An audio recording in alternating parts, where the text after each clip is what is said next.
ضلالة وكل ضلالة في النار. Alhamdulillah, kita bersyukur pada Allah Subhanahu wa taala pada hari ini, hari yang paling mulia di dalam sepekan, hari rayanya kaum muslimin setiap pekannya, hari Jumat 8 Zulqa'dah 1442 Hijriah. Kita dimudahkan oleh Allah Subhanahu wa taala untuk duduk bersama mengkaji ayat-ayat suci Al-Qur'an dan hadis Rasul sallallahu alaihi wa ala alihi wasallam. Salawat dan salam semoga selalu Allah berikan kepada Nabi kita Muhammad sallallahu alaihi wa ala alihi wasallam, pada keluarga beliau, para sahabat, serta orang-orang yang mengikuti beliau sampai hari kiamat kelak. Dengan nama-nama Allah yang husna dan sifat-sifatnya yang ulia, kita berdoa, Allahumma inna nas'aluka ilman nafi'an wa rizqan tayyiban wa amalan mutaqabbala. Wahai Allah, sesungguhnya kami memohon kepada Engkau ilmu yang bermanfaat, rezeki yang baik, dan amal yang diterima. Allahumma amin. Ahibati hafizakumullahu ta'ala, para bapak ibu, saudara-saudari, para profesor, para dokter, dan juga para alumnus Fakultas Kedokteran UMSU lintas angkatan, dan seluruh kaum muslimin yang mengikuti kajian ini dimanapun berada. Pada kesempatan kali ini kita duduk bersama mengkaji kajian Islam ilmiah tematik, membahas tema adab dokter muslim. Dan tema ini adalah sangat penting bagi seorang yang bekerja di bidang kedokteran dan kesehatan, dan tentunya membicarakan tentang sifat-sifat dokter muslim adalah pembicaraan yang sangat panjang. Akan tetapi kita pada kesempatan kali ini tidak akan membicarakan secara rinci sifat-sifat tersebut, tetapi kajiannya akan condong kepada hal-hal yang sangat diperlukan oleh para tenaga kesehatan, dari mulai dokter, kemudian baik itu dokter laki-laki ataupun dokter perempuan yang muslim, kemudian juga para perawat di rumah sakit. Baik, poin yang pertama yang kita bahas yaitu pengertian seorang dokter di dalam agama Islam. Maka harus dipahami baik-baik bahwa sesungguhnya dokter muslim, dia bukan hanya seorang manusia yang belajar kemudian mengambil ijazah ataupun tanda dia sudah belajar. Akan tetapi dokter seorang muslim pada hakikatnya dia adalah seorang pendakwah. Dan ini adalah poin yang paling utama. Dan ini sebenarnya adalah salah satu profesi yang paling utama dimiliki oleh seorang dokter muslim. Oleh seorang dokter muslim, dia adalah pendakwah. Pendakwah mengajak kepada agama Allah, mengajak kepada ajaran Allah Subhanahu wa taala. Kenapa demikian? Karena lapangan yang dia bekerja di dalamnya memiliki peran penting di dalam dakwah kepada Allah Subhanahu wa taala. Seorang muslim saat dia beraktivitas, atau seorang dokter muslim maksud saya, saat dia beraktivitas, maka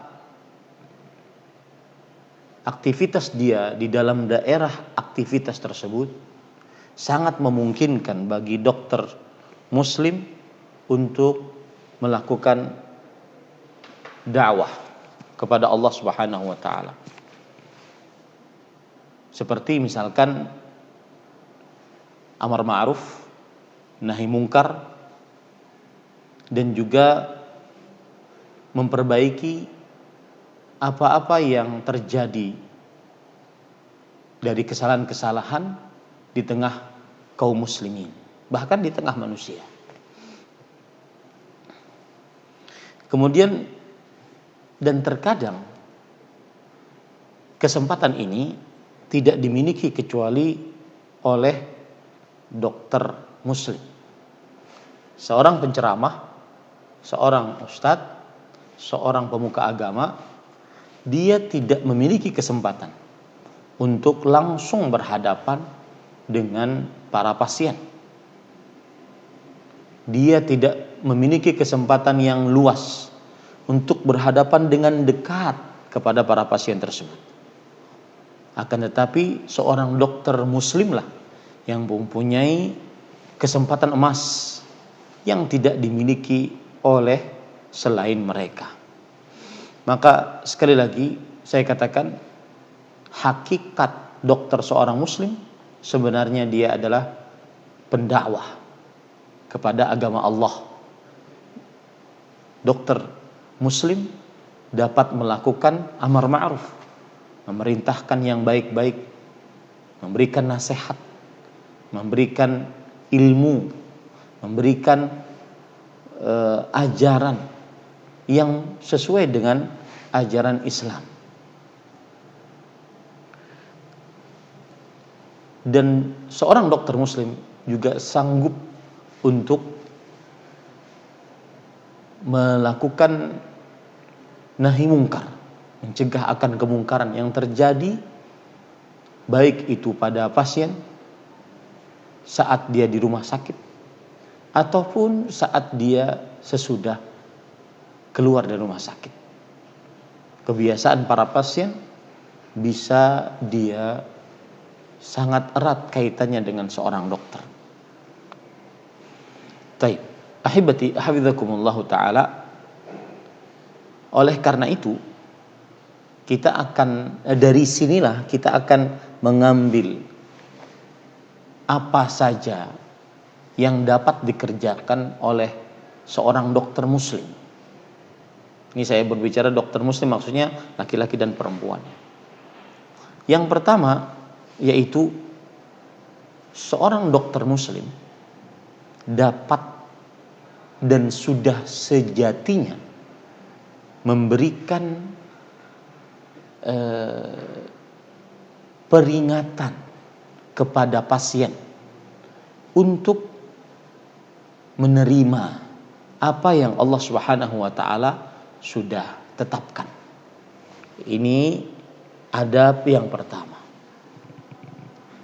Seorang dokter muslim semestinya memperingatkan dan memberikan nasihat, memberikan masukan, wejangan kepada pasien saat dia sakit untuk menerima apa yang Allah Subhanahu wa taala tetapkan, apa yang Allah Subhanahu wa taala telah takdirkan 50.000 tahun sebelum penciptaan langit dan bumi. Dan mengingatkan kepada pasien tersebut agar senantiasa beriman kepada takdir. Ini semua sudah ditakdirkan 50.000 tahun sebelum penciptaan langit dan bumi. Sebagaimana hadis Rasulullah SAW riwayat Muslim.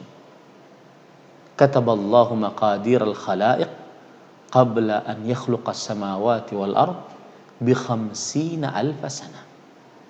Sungguh Allah telah menuliskan takdir-takdir seluruh makhluk. Allah Subhanahu wa taala menuliskan takdir-takdir seluruh makhluk 50.000 tahun sebelum penciptaan langit dan bumi. Maka tanamkan, berikan masukan kepada pasien tersebut bahwasanya ini sudah takdir Allah. Apapun penyakit yang kita dapati, ini merupakan takdir Allah Subhanahu wa taala. Kemudian yang dengan begitu dia tidak akan putus asa. Dengan begitu dia akan lebih sabar, lebih kokoh, lebih tegar menghadapi apa yang dia derita dari penyakit. Ini yang pertama. Yang kedua, seorang dokter muslim semestinya memberikan rasa semangat, rasa optimis kepada pasien saat dia berhadapan dengan seorang pasien yang menderita penyakit. Seperti misalkan dia menyebutkan hadis Rasul sallallahu alaihi wasallam yang diriwayatkan oleh Imam Muslim. Rasul sallallahu alaihi wasallam bersabda, "Ajaban li amril mu'min, inna amrahu kullahu khair." Yang artinya sungguh luar biasa keadaan seorang beriman. Sesungguhnya keadaannya selalu dalam kebaikan. In asabathu sarra syakar, fakana khairun lah. Wa in asabathu dharra sabar, fakana khairun lah. Wa la yakuna dzalika illa lil mu'min. Sungguh sangat luar biasa keadaan orang beriman. Sesungguhnya setiap keadaannya selalu baik. Jika dia mendapatkan kesehatan, nikmat, dia bersyukur. Dan jika dia mendapatkan musibah, dia bersabar. Dan tidak akan terjadi hal tersebut kecuali terhadap orang yang beriman. Maka dokter muslim menyampaikan itu kepada pasiennya. Karena orang yang sakit terkadang dia dalam keadaan putus asa, dia dalam keadaan putus harapan, apalagi bertambah rasa sakitnya setiap hari, dan dia merasa penyakitnya tidak sembuh-sembuh, dan dia terkadang putus asa dari rahmat Allah Subhanahu wa taala.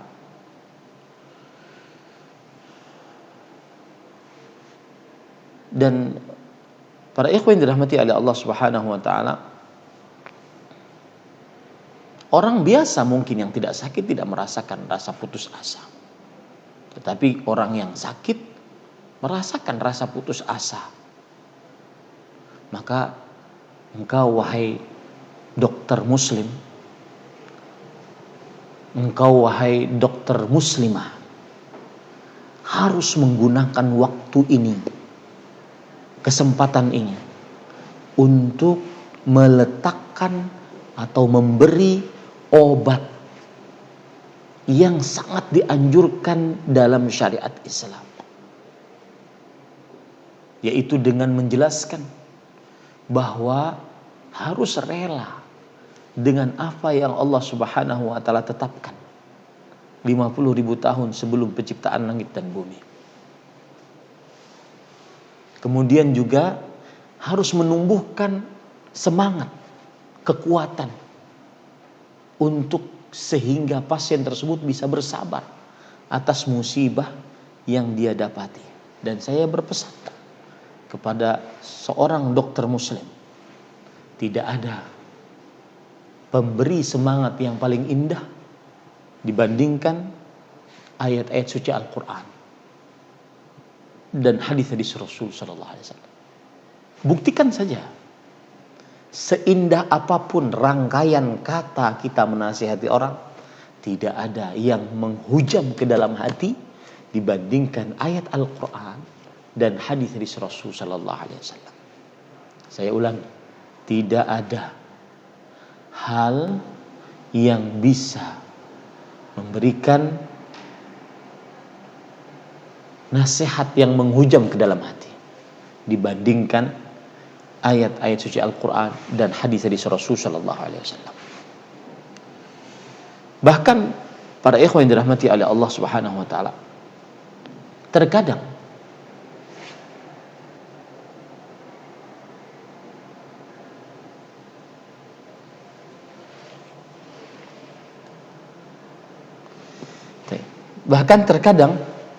sebagian pasien dia menggerutu dengan sakit yang dia derita.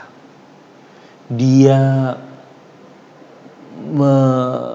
mencaci-caci penyakitnya. Dia menyalahkan kadang dengan penyakit yang dia derita. Ya Allah, kenapa COVID ini enggak hilang-hilang? Dia mencaci, dasar nih COVID susah banget. Dia nyaci-nyaci penyakit yang dia derita. Maka seorang dokter muslim mengingatkan sebuah hadis riwayat Imam Muslim dari Jabir radhiyallahu anhu bahwa Rasulullah sallallahu alaihi wasallam ketika memasuki dan menemui menjenguk Ummu Sa'ib, kemudian beliau bertanya, "Malaki tazafzafin?" Qalatil al-humma la barakallahu fiha. Faqala la tasubbil humma fa innaha tudhibu khataya bani adam kama yudhibul kira khabathal hadid kama yudhibul kiru khabathal hadid. Suatu saat Rasulullah SAW menjenguk Ummu Sa'ib. Kemudian beliau bertanya, "Kenapa engkau menggigil?"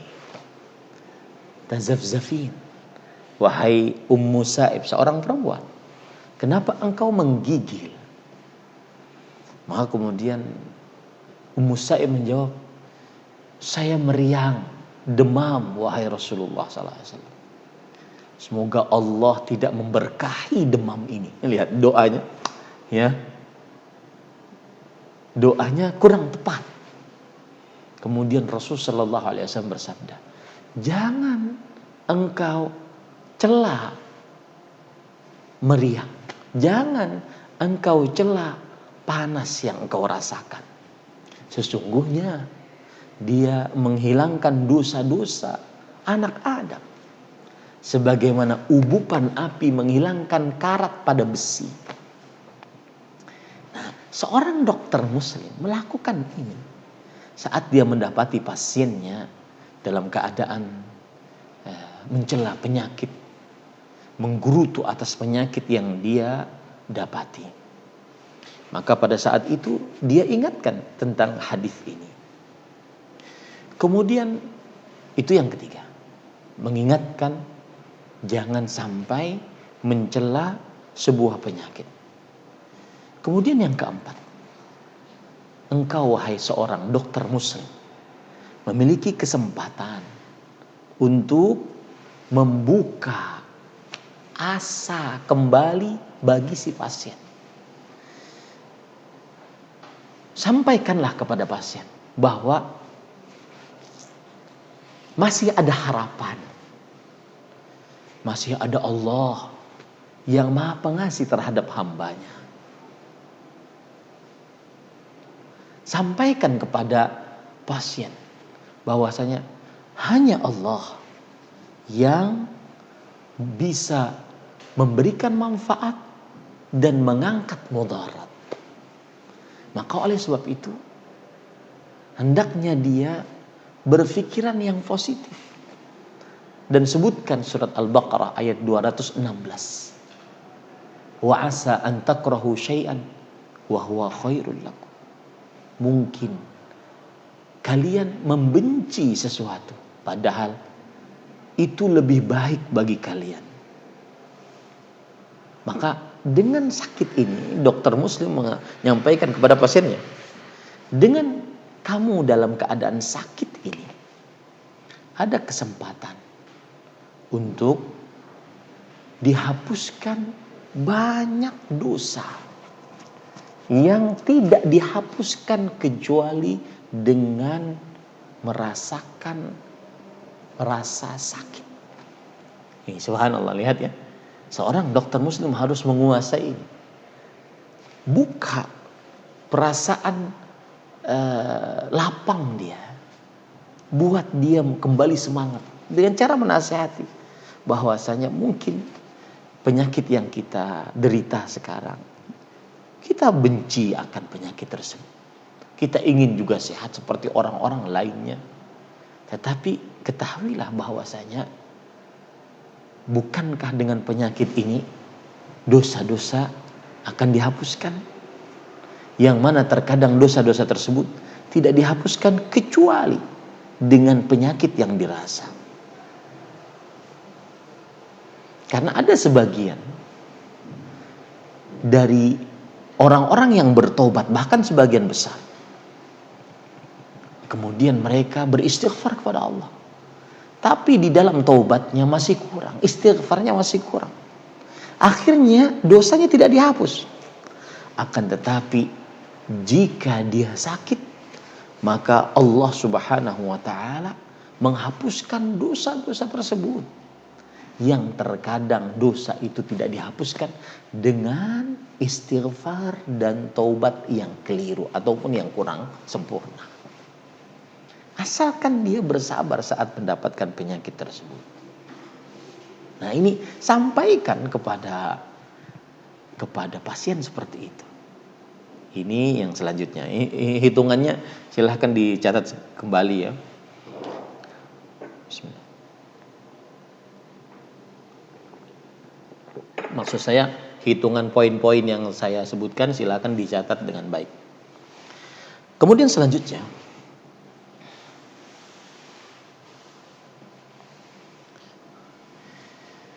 terkadang gara-gara penyakit yang didapati, pasien sampai kepada derajat berangan-angan mati. Kadang dia teriak-teriak di kamar, kadang dia berdoa agar dimatikan saja. Kadang dia karena mungkin saking merasa sakitnya yang diderita, maka seorang dokter muslim menasihati pasiennya untuk jangan pernah sekali-kali bercita-cita mati, karena dilarang dalam agama Islam. Sebagaimana hadis riwayat Muslim, Rasul sallallahu alaihi wasallam bersabda, "La yatamannayanna ahadukumul maut li dhurrin nazala bih." Artinya, jangan sekali-kali pernah seorang pun dari kalian berangan-angan mati karena penyakit yang dia derita. Fa in kana la budda mutamanniyan falyaqul Allahumma ahyini ma kanatil hayatu khairan li wa tawaffani idza kanatil wafatu khairan li. Kalau seandainya harus juga dia berdoa minta mati, maka dia mengucapkan dengan lafaz yang seperti, ya Allah, hidupkan aku jika kehidupan itu baik bagiku, dan matikan aku jika kematian itu baik bagiku. Nah, ini para ikhwan yang dirahmati oleh Allah Subhanahu wa taala, terkadang seorang manusia biasa tidak mendapati akan hal ini bisa diberikan kepada pasien. Tetapi para dokter bisa langsung memberikan nasihat kepada para pasien tersebut. Banyak. Saya kemarin ngobrol-ngobrol dengan ketua yayasan kami. Beliau kena COVID beberapa bulan yang lalu. Kemudian beliau masuk ke dalam rumah sakit khusus COVID. Kemudian dia kan seperti bangsal, tidak per kamar. Saya baru tahu itu.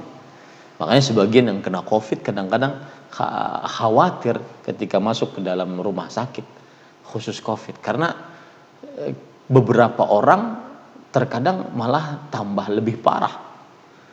Ternyata kejadiannya dia seperti bangsal tanpa ada kamar, mendengar sebelah sana teriak, mendengar sebelah sini teriak, sedangkan dia juga dalam keadaan sakit begitu luar biasa. Ya, beliau cerita, ada yang teriak-teriak, mukul-mukul tabung oksigen, sedangkan beliau, maka saya langsung nasihati melalui WhatsApp waktu itu. Itu pun sudah berpikir dulu, mudah-mudahan beliau sudah agak kuatan. Saya bilang serahkan seluruhnya kepada Allah Subhanahu wa taala. Dan itu beliau rasakan sekali. Bagaimana luar biasanya. Pesan tersebut kata beliau. Pesan itu yang membuat kita semangat kembali, Ustaz. Samping kanan, samping kiri. Baru sore kemarin kita ngobrol. Ternyata tengah malam, karena kebanyakan mudah-mudahan kita dijauhkan dari COVID-19. Kebanyakan yang meninggal dari jam 2 sampai jam 4, jam 2 pagi sampai jam 4. Sekitar itu banyak yang meninggal. Kata ketua yayasan saya itu waktu itu. Maka saya nasihatkan sebuah perkataan yang sangat luar biasa dari Al-Hafidh Ibnu Rajab Al-Hambali. Beliau mengatakan, innal karba idza ishtadda wa tanaha wa ta'azama fa hasala lil 'abdi al-iyas an kashfihi min jihatil makhluqin. Sesungguhnya seorang hamba jika mendapati kesulitannya semakin memuncak, semakin besar, semakin meninggi, maka pada saat itu yang terjadi pada hati seorang hamba muslim adalah putus asa untuk minta bantuan kepada makhluk. Itu yang terkadang hilang dari diri kita, baik kita dalam keadaan sehat ataupun dalam keadaan sakit. Putus asa minta bantuan dari para makhluk. Sama seperti ketua yayasan saya cerita, samping kanan minta tolong. Mungkin Allahu a'lam bagaimana rasa yang beliau rasakan. Dan akhirnya besok meninggal. Kemudian setelah itu lanjutannya, fahasala lil 'abdi al-iyas an kashfi min jatil makhluqi. Maka terjadilah pada diri seorang hamba putus asa, minta bantuan kepada makhluk. Itu yang diinginkan oleh Allah. Keadaan itu yang semestinya kita gapai. Sampai dia mengatakan, ya Allah, terserah engkau. Ini sudah ketetapan engkau, silahkan berbuat sekehendakmu. Aku hambamu. Itu yang diharapkan. Maka fata'allaqa qalbuhu billahi wahda wa man tawakkala alaih kafa. Saat dia sudah berkata seperti itu tadi, terserah engkau ya Allah atas apa takdirmu. Dan subhanallah, para ikhwan yang dirahmati Allah, beliau juga mengatakan, benar Ustadz yang Ustadz katakan, tinggalkan handphone, keluar dari semua grup, komunikasilah dengan Allah Subhanahu wa ta'ala. Itu terasa sekali Ustadz. Benar-benar kita berkomunikasi dengan Allah. Benar-benar terasa sekali. Kita akhirnya bisa istirahat. Yang asalnya tidur tidak bisa, bangun nggak bisa, kencing di celana, buang air besar di celana, termasuk karena beliau sudah tua, ya, termasuk yang berat juga waktu itu. Maka beliau mengatakan, nasihat itu yang saya ingat dari Ustaz. Kemudian tumbuhlah rasa bertauhid kepada Allah Subhanahu wa ta'ala. Mulai rasa sehat, rasa nyaman saya dapatkan perlahan-lahan, Ustaz. Kenapa? Karena sudah bergantung hatinya hanya kepada Allah. Siapa yang putus asa minta bantuan dari para makhluk, maka bergantung hatinya kepada Allah. Siapa yang bergantung hatinya kepada Allah, itulah yang disebut dengan tawakal. Siapa yang bertawakal, Allah hasbuh, menjadi pencukupnya. Ini ahibati hafizakumullah taala. Ini kejadian nyata. Walhamdulillah sekarang sehat walafiat beliau. Ini Bapak Ibu, saudara-saudari, para dokter, para tenaga kesehatan yang semoga selalu dijaga oleh Allah Subhanahu wa taala.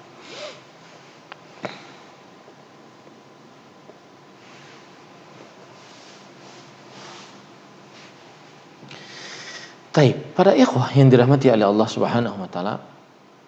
Nah, ini penting. Kemudian selanjutnya, sebagian besar, saya katakan ini sebagian ya, tidak mesti semuanya, menyembunyikan apa penyakit yang diderita oleh si pasien dan tidak memberitahukannya sama sekali keadaan diri si pasien tersebut dari sisi kesehatan. Maka terkadang hal ini bisa memberikan nilai positif kepada si pasien. Akhirnya pasien tidak terlalu kepikiran. Tetapi para ikhwan yang dirahmati oleh Allah Subhanahu wa taala, patut diingat juga bahwasanya terkadang kita juga memberitahukannya. Untuk apa?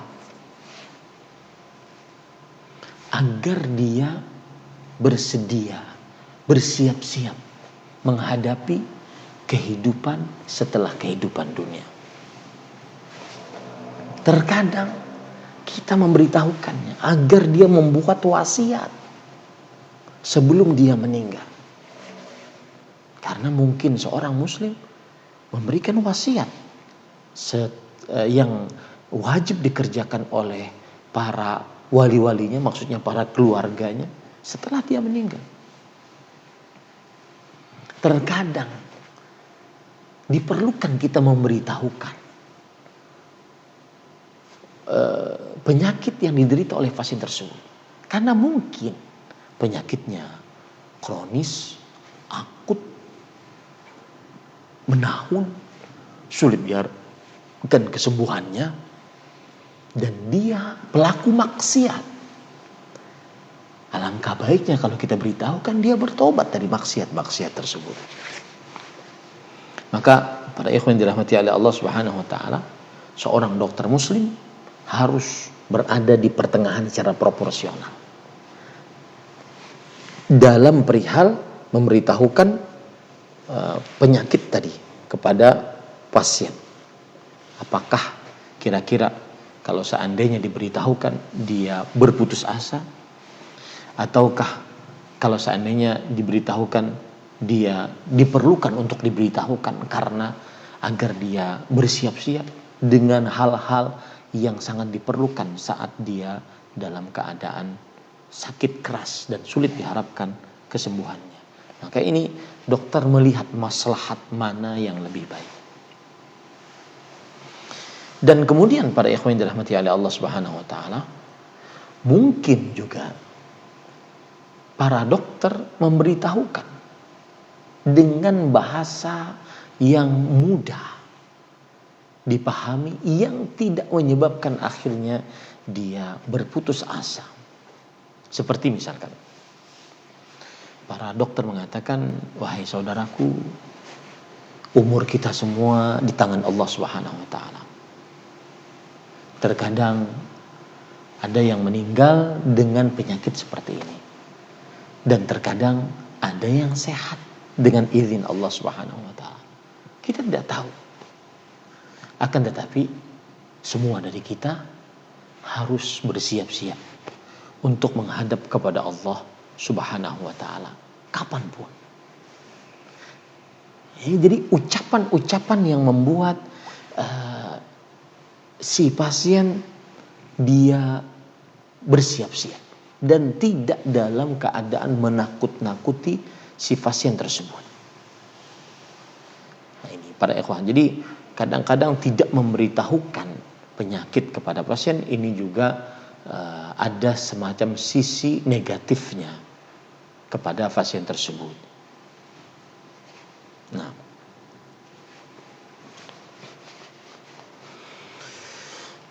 Kemudian ahibati hafizakumullah taala,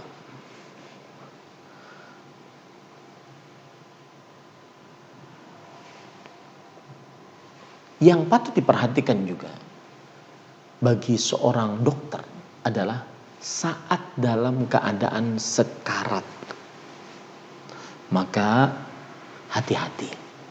Mungkin ada wasiat-wasiat dari si pasien.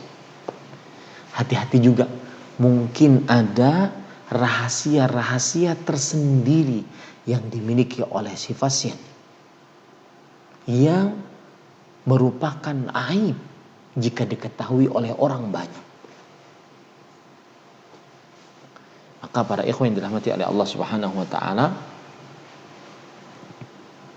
si dokter semestinya ketika melihat pasien tersebut dalam keadaan kondisi semakin melemah, dan tentunya para dokter lebih paham daripada saya, kondisi pasien tersebut dalam keadaan semakin melemah, maka akhirnya sang dokter mungkin bisa berkata, adakah yang ingin diwasiatkan, adakah yang ingin disampaikan, dan seterusnya. Maka harus seorang dokter memperhatikan hal yang seperti ini, sehingga pasien tersebut meninggal dalam keadaan dia tenang, sudah menyampaikan wasiat-wasiat yang ingin dia sampaikan untuk keluarganya.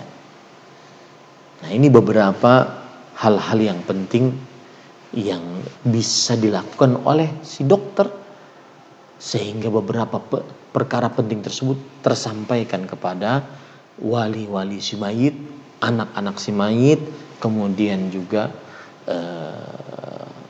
istri si mayit, dan seterusnya.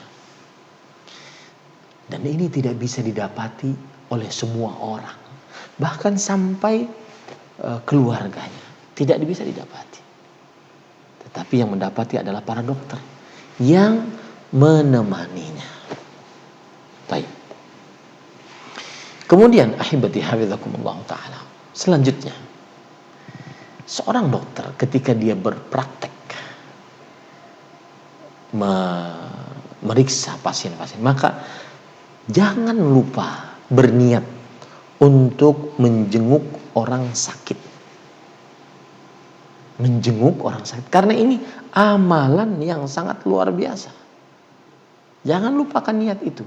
Jangan hanya sekedar ini adalah profesi saya, ini adalah tugas saya, tidak. Tapi niatkan di dalam hati, saya ingin menjenguk orang sakit.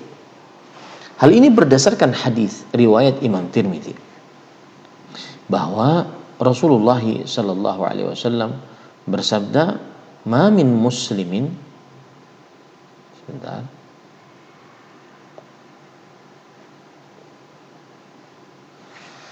"Ya'udu musliman ghadwatan illa shalla alaihi sab'una alfa malak."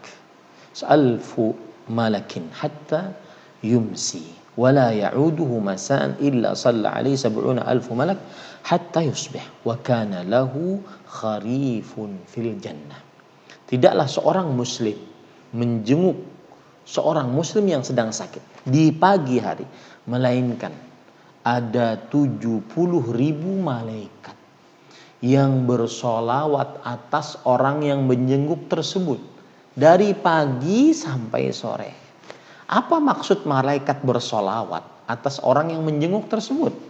Maksudnya malaikat akan mendoakan, Allahumma ghfir lahu, Allahumma arhamhu, Allahumma ghfir lahu, Allahumma arhamhu. 70.000 malaikat. Wahai para dokter, pahala yang luar biasa yang Anda dapatkan selama ini jika dibarengi dengan niat.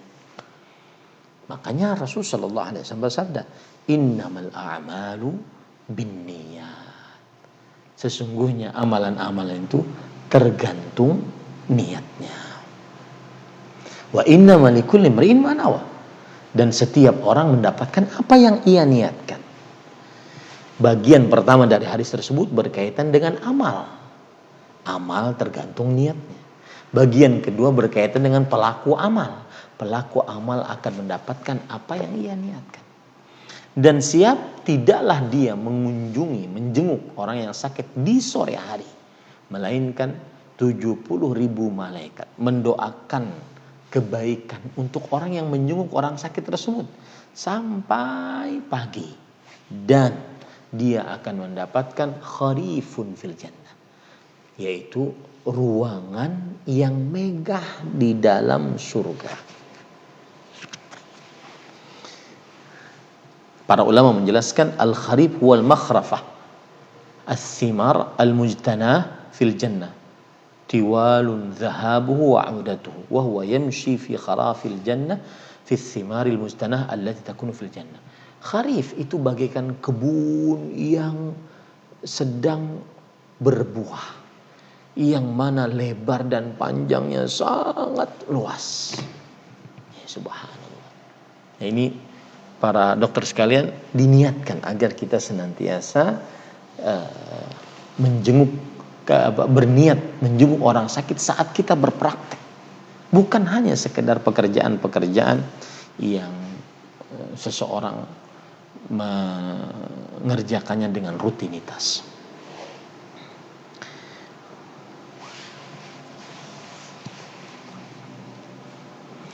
Oleh sebab itulah, siapa yang belajar, maka dia akhirnya mempunyai rasa semangat saat bekerja, ya. Dan tidaklah dia melewati orang yang sakit, maka dia akan semangat melewati tersebut. Seperti misalkan kita akan memeriksa satu pasien, misalkan ada dokter piket dari jam 7 malam sampai jam 10. Kemudian dia memeriksa satu pasien. Jika dia niatkan untuk beribadah menjenguk orang sakit, maka dia tidak akan terlalu meremehkan orang sakit tersebut. Dalam artian maksud saya adalah, kadang kan ada sebagian ditanya tidak mau, kemudian ditanya kalaupun menjawab secukupnya, merasa harus cepat-cepat keluar, pasien ini banyak banget nanyanya, dan semisalnya. Maka pada saat itu Bapak Ibu, saudara-saudari, para dokter, para profesor, para tenaga kesehatan, fakultas kedokteran UNSU, niatkan bahwa kita sedang menjenguk orang sakit yang pahalanya sangat luar biasa tadi. Kemudian selanjutnya, ini kita sampai jam berapa? Sampai jam berapa, Pak Dokter Anas? Bisa sampai jam 16.30 dokter, atau dokter mau jam berapa juga? Oh iya, 16.30 ya. Sekarang berarti 10 menit lagi ya. Setelah itu pertanyaan, oke? Baik. Sekarang selanjutnya adalah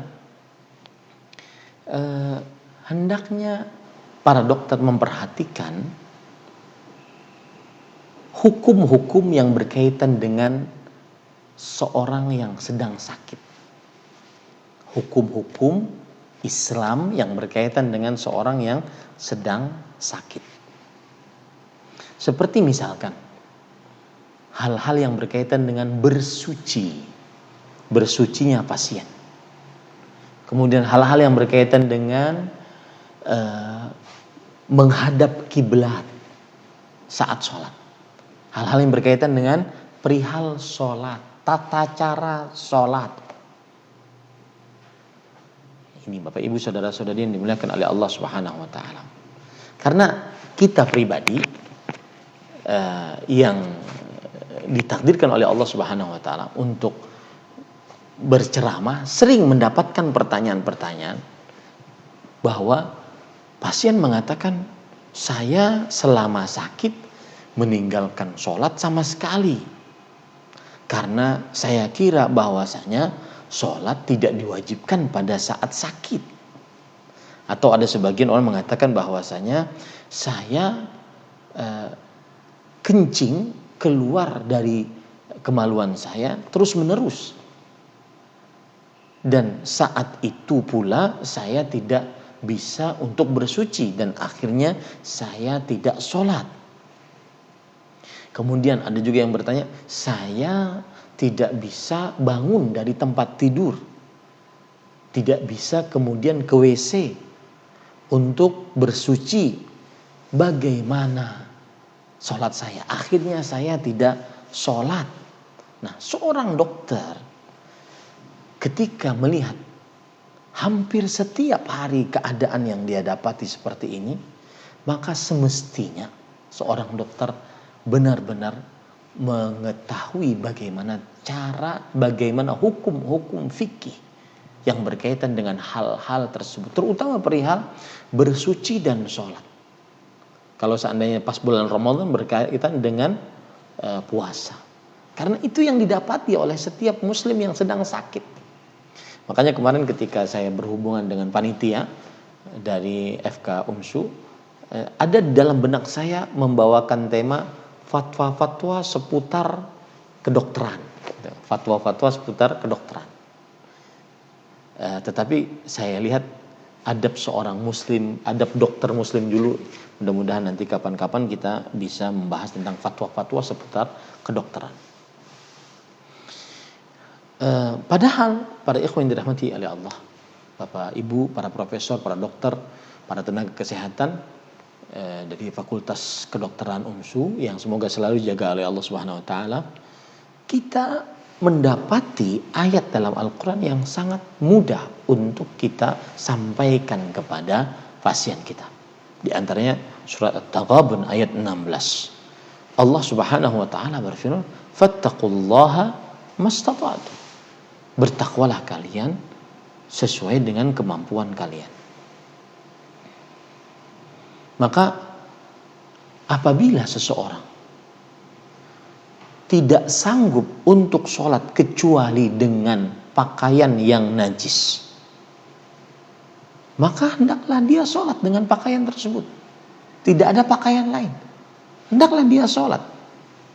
Jika dia tidak sanggup untuk berwudu dan juga tidak sanggup untuk diwudukan, maka hendaklah dia bertayamum.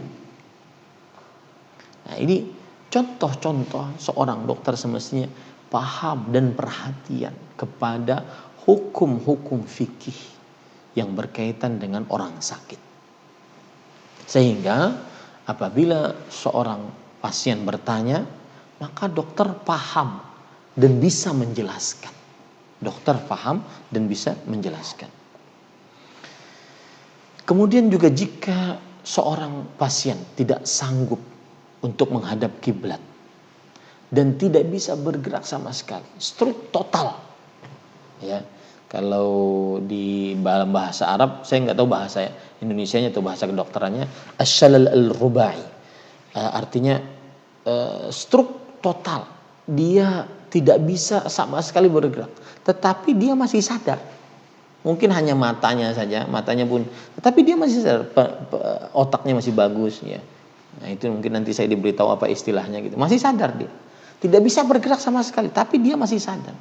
Dan ingat, Bapak Ibu, saudara-saudari, para tenaga kesehatan yang selalu dirahmati oleh Allah Subhanahu wa taala, seorang muslim tetap wajib sholat selama dia muslim, baligh, berakal, selain wanita yang haid dan nifas. Selama dia muslim, baligh, berakal, selain wanita haid dan nifas, maka wajib sholat, tidak gugur kewajibannya. Ya, kalau tidak bisa berdiri, hendak dia duduk. Kalau tidak bisa duduk, hendak dia berbaring. Kalau tidak bisa menghadap kiblat, hendaklah dia sholat sesuai dengan kemampuannya. Nah, ini para ikhwan yang dirahmati oleh Allah Subhanahu wa taala.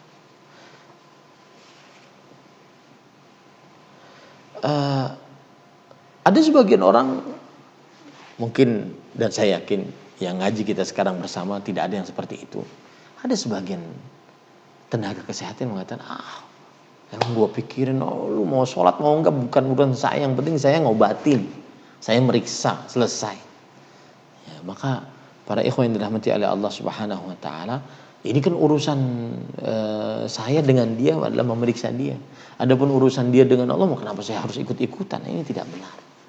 Ini tidak benar sebagai seorang muslim.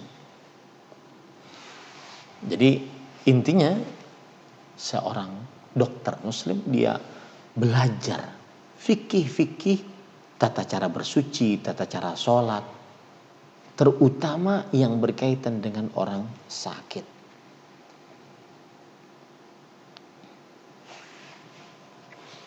Kemudian juga diantaranya adalah yang berkaitan dengan orang yang sakit dalam keadaan sekarat. Apa yang harus dilakukan? Maka dia melakukan hadis Rasulullah SAW. Laqinu mautakum la ilaha illallah. Talkinkanlah mayat kalian dengan ucapan la ilaha illallah. Mayat di sini maksudnya yang mau meninggal. Dan terkadang itu tidak didapati kecuali oleh para tenaga kesehatan yang bertugas pada saat itu.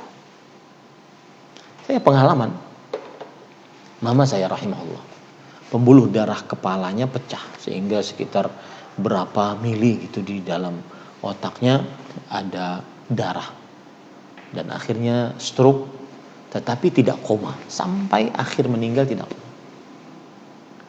Dan sudah konsultasi dengan dokter, kata dokter ini dioperasi, tapi kata ibu saya kepala saya jangan diapa-apakan. Saya tanya kepada bapak, bagaimana pak? Bapak kan suaminya. Maka ibu yang lebih berhak untuk menentukan nasibnya. Kemudian setelah itu kita tidak apa-apakan. Kita hanya berusaha melalui obat-obat dan semisalnya. Setelah sholat isya, saya disuruh oleh bapak pulang saja. Jaga anakmu, istrimu di rumah. Bapak dan adikmu di sini. Taib. Kemudian saya pulang. Setengah malam, bapak adik tertidur kecapean. Yang menjaga adalah perawatnya, yang menjaga adalah dokternya. Maka saat sebelum subuh beliau meninggal, di waktu sepertiga malam terakhir beliau meninggal. Saya masih di rumah setelah sholat, setelah azan subuh baru saya diberitahu.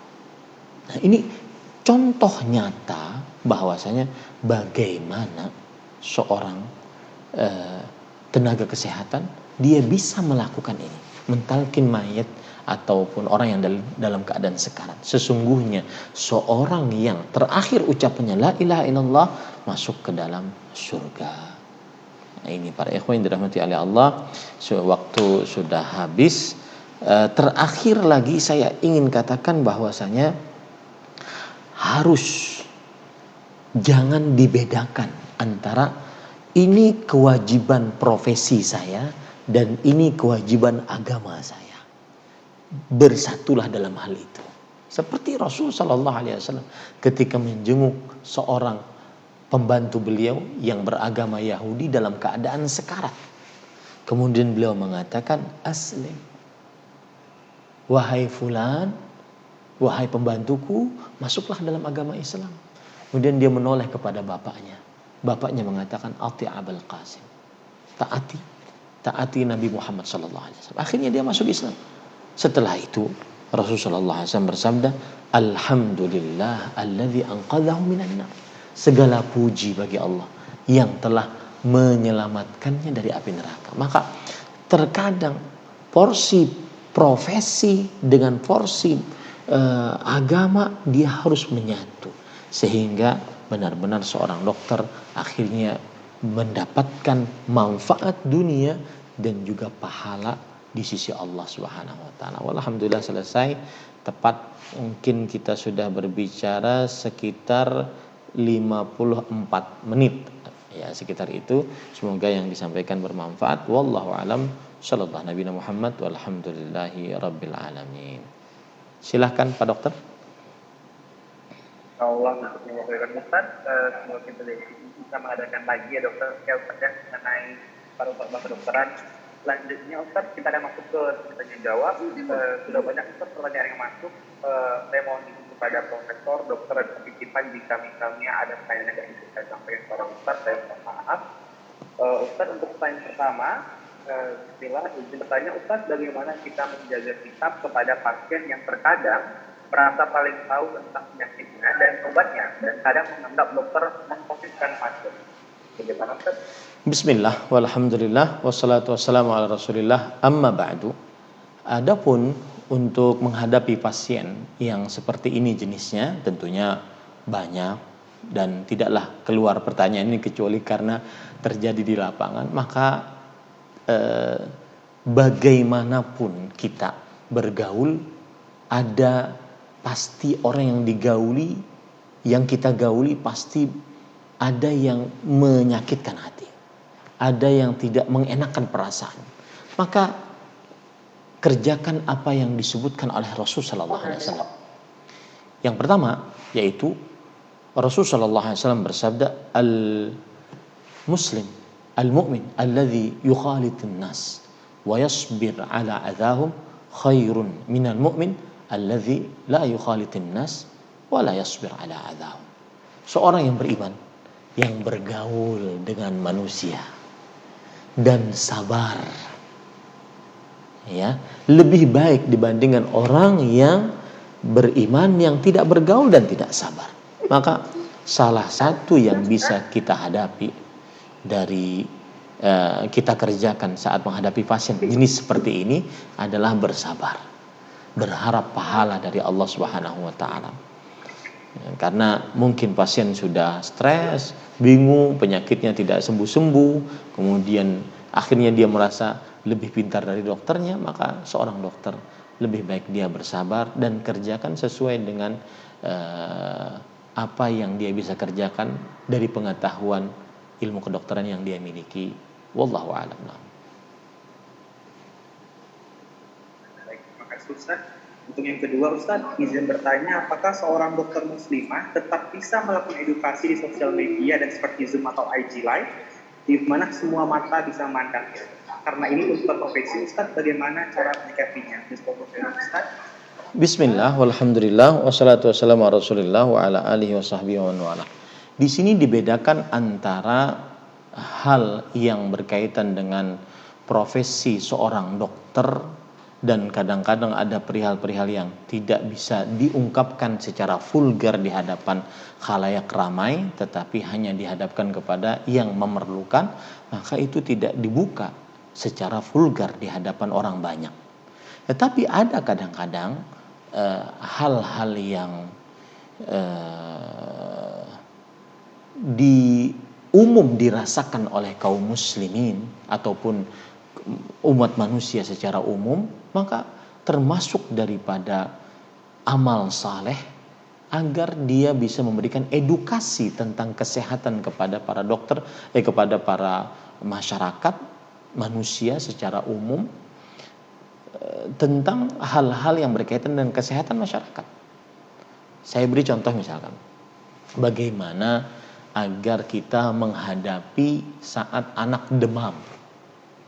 Maka ini kalau diungkap secara vulgar di media sosial, akhirnya nanti tidak ada lagi yang ke dokter.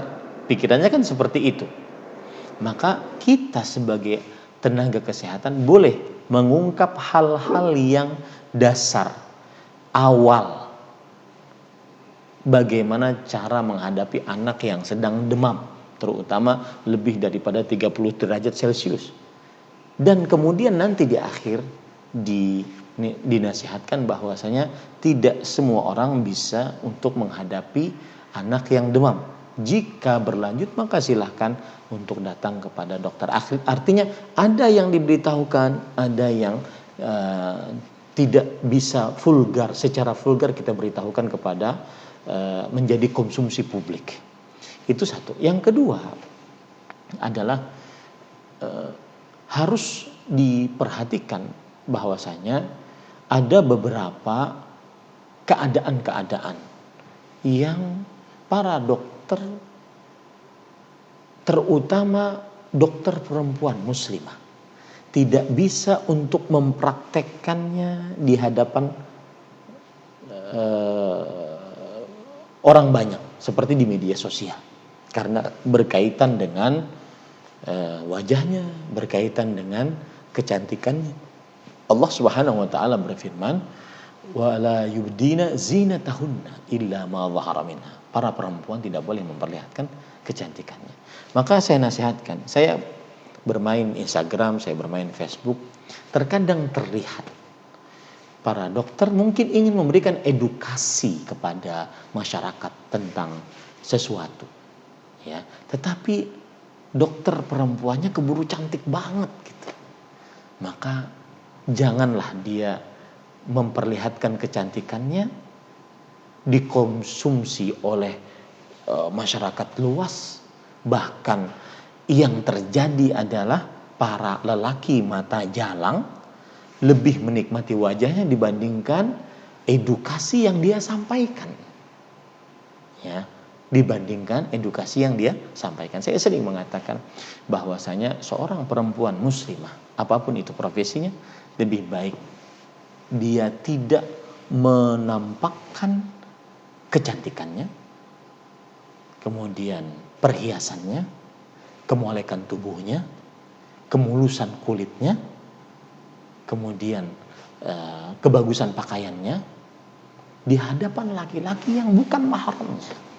Meskipun niat kita baik, memberikan edukasi kepada masyarakat tentang pentingnya 5M, memberikan edukasi tentang pentingnya menjaga imun dan seterusnya.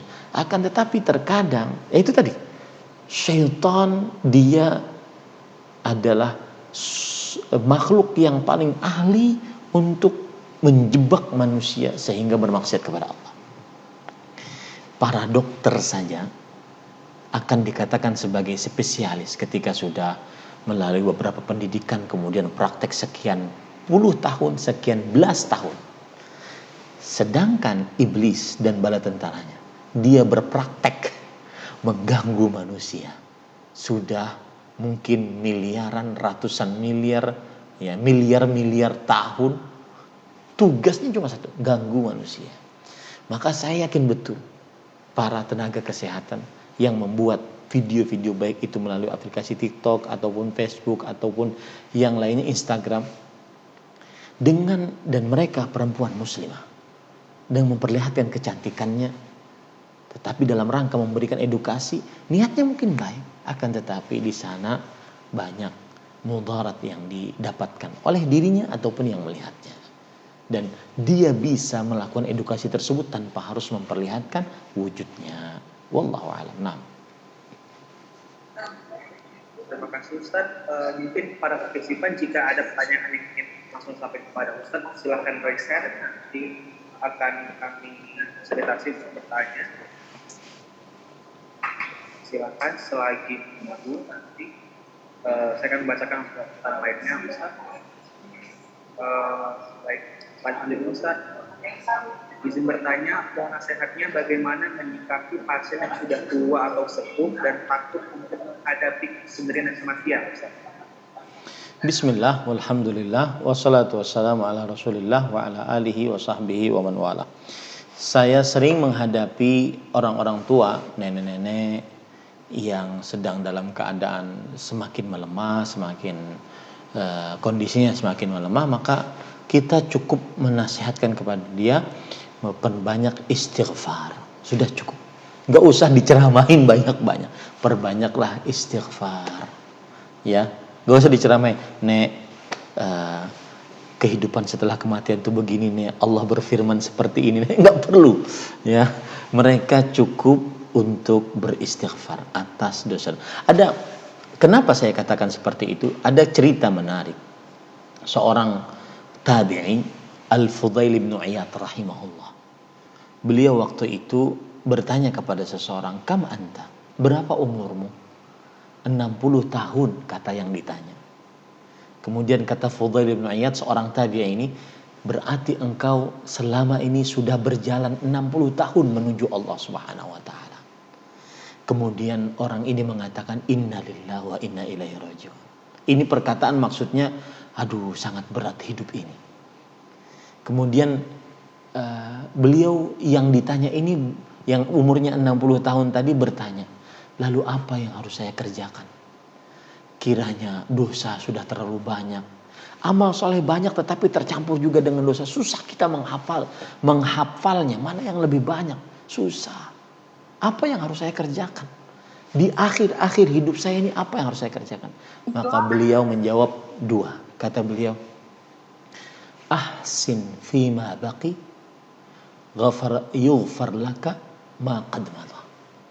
Yang artinya, perbaiki sisa hidup.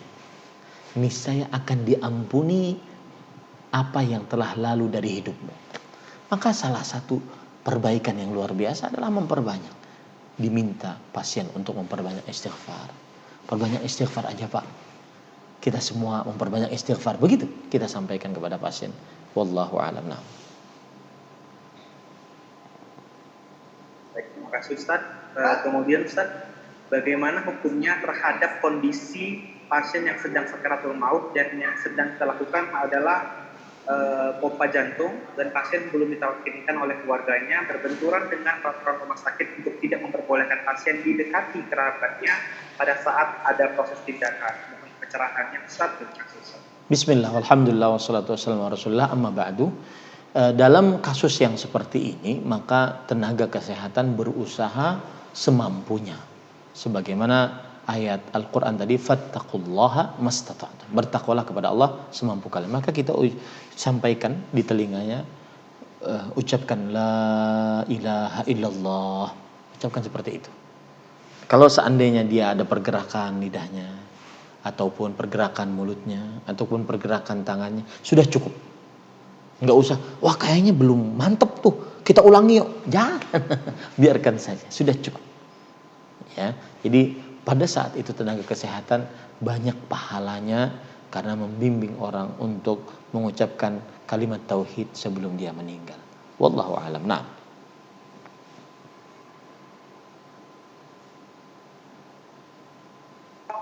Baik, terima kasih Ustaz. Apakah ada dari partisipan yang ingin bertanya? Silakan raise hand, kami persilahkan. Jika belum ada, maka akan saya alihkan lagi ke pertanyaan yang ada di chat Ustaz. Ada yang bertanya, izin bertanya Ustaz, bagaimana hukumnya jika ingin kuliah di kedokteran tapi diminta untuk membayar biaya di awal agar bisa diterima, terutama pada jalur mandiri di perguruan tinggi negeri Ustaz. Pembayaran tersebut bukanlah pembayaran yang resmi Ustaz. Bagaimana sikap saya terhadap hal tersebut? Jazakumullah khairan Ustaz. Bismillah, walhamdulillah, wassalatu wassalamu ala rasulillah wa ala alihi wa sahbihi wa man wala. Amma ba'du. Ini harus diperhatikan tentang apa peraturan yang harus dilalui jika memang melalui jalur mandiri. Ya, harus diperhatikan apa yang harus dilalui ketika memang jalur mandiri. Apakah memang dia harus ikut tes, kemudian apabila lulus dia kemudian bisa diterima. Ternyata dia lulus tetapi dinyatakan sulit lulus atau bisa diganti oleh orang lain kecuali harus memberikan suap kepada pihak-pihak tertentu. Maka pada saat itu jika dia lulus, dan ini saya berbicara tentang jalur mandiri ya, jika dia lulus melalui tes dan kelulusannya tersebut bisa dianulir gara-gara dia tidak bisa memberi, maka pada saat itu dia mengambil haknya dengan cara memberi. Tetapi saya tidak membolehkan dari awal, asal hukumnya tidak boleh suap menyuap. Suap menyuap yang tidak diperbolehkan adalah membatalkan yang berhak dan memberikan kepada yang tidak berhak. Itu kuncinya. Suap menyuap yang tidak dibenarkan adalah yang kata Rasulullah SAW, ar-rashi wal murtashi finnar. Seorang yang menyuap dan yang disuap di dalam neraka. Maka yang seperti ini adalah apabila dalam prosesnya dia membatalkan yang berhak atau memberikan kepada yang tidak berhak. Nah, baru itu diharamkan. Tetapi ketika dia dari jalur mandiri, kemudian dia lulus tes, kemudian dia bisa saja dinyatakan dianulir kalau seandainya tidak membayar bayaran tertentu, maka pada saat itu dia mengambil haknya dengan cara membayar. Dan ini saya sangat sedih sekali ya dalam keadaan yang seperti ini di dunia pendidikan. Sangat sedih sekali. Karena kita merasakan di dunia pendidikan. Terkadang beberapa perizinan harus dengan seperti itu. Bahkan sudah dinasihati. Yang menerima suap sudah dinasihati. Apakah Bapak Ibu tidak takut tentang nerakanya Allah Subhanahu wa taala? Apakah ini kan jalur, misalkan saya di pesantren, ini kan jalur agama. Ya. Apakah tidak takut? Maka jawabannya sangat mengerikan. Jawabannya apa? Ya, ini sudah kadung mengakar, Ustadz. Ini pokoknya kalau seandainya tidak mau masuk neraka, jangan jadi pegawai ini. Jawabannya sampai seperti itu nih, subhanallah. Dan di dalam perkataan seperti itu terdapat perendahan terhadap kedudukan neraka. Dan itu termasuk daripada menantang Allah Subhanahu wa taala. Apa sih faedahnya? Seseorang mendapatkan 500.000, 1 juta sekali tanda tangan. Sedangkan dia akan ditempatkan di sebuah tempat penuh dengan siksa. Siksanya setiap hari semakin pedih tanpa ada batas. Hanya orang yang tidak berakal yang mendahulukan seperti ini demi sebuah neraka. Maka saya nasihatkan, ya, jangan sampai meremehkan nerakanya Allah Subhanahu wa taala. Wallahu a'lam. Nah.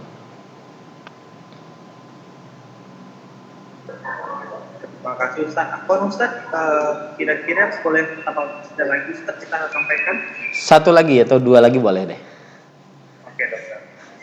Ini Ustaz dari Dokter Fairuz bertanya Ustaz, terkadang sebagai tenaga kesehatan kita diberi makanan atau hadiah yang diberikan oleh keluarga pasien setelah pasien pulang sebagai bentuk terima kasih Ustaz. Pertanyaan dari Dokter Fairuz adalah bagaimana hukum menerimanya bila mana kita adalah seorang mahasiswa kedokteran atau koas atau PPDS atau peserta program dokter spesialis yang sedang berpendidikan dan tidak mendapatkan gaji oleh institusi rumah sakit atau negara. Begitu. Bismillah, walhamdulillah, wassalatu wassalamu ala rasulillah wa ala alihi wa sahbihi wa man walah. Yang pertama kita harus mendudukan dulu apa yang disebut dalam agama tentang kejadian seperti ini. Jadi ada istilah dalam hadis Rasulullah SAW, hadayal ummal, hadiah para pekerja. Dan Rasulullah SAW bersabda dalam hadis riwayat Imam Ahmad, hadayal ummal ghulul. Hadiah para pekerja adalah ghulul, yaitu seperti harta rampasan perang yang diambil sebelum dibagikan. Dan itu adalah dosa besar. Hadiah para pekerja adalah ghulul, seperti harta rampasan perang yang diambil sebelum dibagikan, dan itu dosa besar. Seperti misalkan saya bekerja di pesantren, lalu saya diutus oleh pesantren untuk berhadapan dengan kolega pesantren. Ternyata kolega pesantren tersebut memberikan hadiah kepada saya agar nanti kelak urusannya saya pesantren hanya dengan kolega tersebut. Maka saya tidak boleh menerima hadiah tersebut. Hadiah tersebut harus dikembalikan kepada yang memberi hadiah ataupun dikembalikan kepada institusi yang saya bekerja di dalam. Nah, kalau sudah dipahami itu, dan dalam bahasa undang-undang korupsi mungkin gratifikasi. Gratifikasi adalah pemberian yang dimaknai secara luas, baik itu harta ataupun berupa jabatan, berupa macam-macam. Diberikan kepada orang luar dari institusi tertentu kepada seseorang di dalam institusi yang lain, sehingga dia akhirnya tidak objektif di dalam pelayanan, tidak maksimal dalam pelayanan kepada yang lain yang tidak memberi gratifikasi kepadanya. Nah, sekarang kita ke permasalahan tadi. Kalau seandainya ada peraturan yang mahasiswa magang, koas, PDSK tadi istilahnya, maka mereka di peraturan tersebut tidak boleh memberi atau menerima hadiah dari pasien, maka pada saat itu dia tidak boleh untuk menerimanya. Kalaupun dipaksa, dia harus kembalikan kepada pihak rumah sakit. Ini fungsinya adalah agar, dan ini terjadi, mohon maaf ya, ini terjadi pada sebagian, agar para tenaga kesehatan, dari mulai dokternya sampai perawatnya, proporsional di dalam melaksanakan tugasnya. Tidak timpang sebelah, yang memberi diperhatikan, sedangkan yang tidak memberi karena mungkin dia tidak ada sesuatu yang bisa dia berikan karena dia miskin, akhirnya kurang perhatiannya. Dan itu pasti terjadi, karena para ulama mengatakan al-ihsan abdul insan.